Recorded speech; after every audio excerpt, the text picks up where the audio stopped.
Nous allons maintenant aborder la terminologie de l'avion liée à l'aérodynamisme. Pour déterminer les différents termes concernant une aile, on représentera souvent celle-ci sous la forme d'une coupe appelée également profil. C'est la partie orangée du dessin. Le profil est une coupe verticale de l'aile. Le bord d'attaque est la partie la plus en avant de l'aile. Le bord de fuite est la partie la plus en arrière de l'aile. L'extrado est la partie du profil non symétrique où se situe la cambrure, généralement au-dessus pour une aile d'avion. L'intrado est la partie du profil non symétrique qui est relativement plate, généralement au-dessous de l'aile d'avion.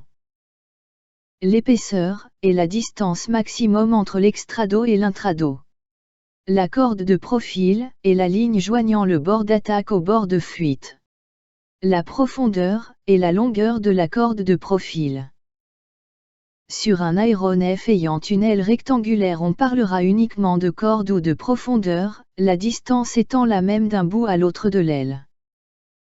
Sur un aéronef ayant une aile de forme trapézoïdale, on parlera uniquement de corde moyenne ou de profondeur moyenne, la distance étant différente d'un bout à l'autre de l'aile.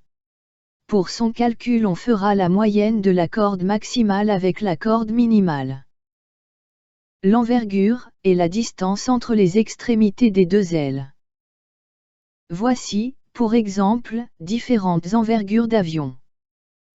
Le Boeing 747-8 a une envergure de 68,5 mètres. L'Airbus A380-800 a une envergure de 79,8 mètres. L'Antonov AN225 a une envergure de 88,4 mètres.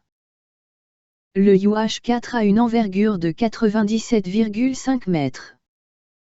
L'allongement, une grandeur sans unité, est le rapport entre l'envergure et la corde moyenne. C'est un chiffre représentatif de la traînée, donc de la résistance à l'avancement de l'aéronef. Pour exemple, l'allongement vaut environ 5 pour un avion de combat, 10 pour un avion de transport, 25 pour un planeur. On voit donc que lorsque l'allongement augmente, la traînée diminue, c'est pourquoi les planeurs modernes ont un allongement important afin de diminuer la traînée induite. La surface alaire est la surface totale de la voilure, y compris celle qui traverse le fuselage. Le Pilatus PC-6 Porter est un avion utilitaire monomoteur à décollage et atterrissage court qui a une surface alaire de 30,15 m². Dans cet exemple, la surface alaire du Tupolev Tu-95, bombardier russe, est de 283,7 m².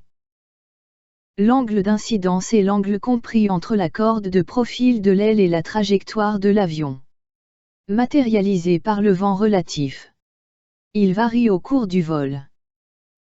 Maintenant que les termes de base concernant l'avion sont posés, nous allons donc pouvoir aborder le chapitre 3 concernant l'aérodynamique appliquée à l'avion.